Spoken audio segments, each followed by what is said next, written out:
இந்த பாரம்பரிய அரிசி பத்தி சொல்லும்போது, நெறைய பேருக்கு வந்து அந்த குக்கிங் மெத்தடாலஜி வந்து தெரியறதில்ல.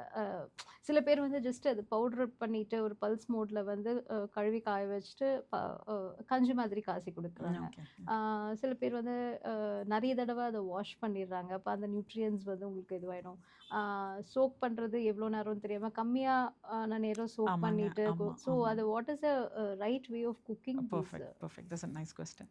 ஸோ இது என்னன்னாங்க, பாரம்பரிய அரிசி எல்லாத்தையுமே 12 மணி நேரம் ஊற வைக்கணும். ஓகே.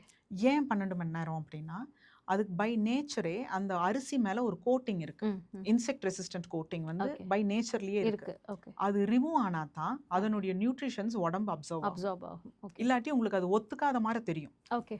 நான் சாப்பிட்டேன், எனக்கு ஜீரணம் ஆகல, ஆகல. வயித்து வலி இருக்கு, டயரியா ஆயிருச்சு ஓகே. வரும். ஓகே. ஏன்னா அது குக் பண்ண விதம் கரெக்ட் இல்ல. கரெக்ட் இல்ல.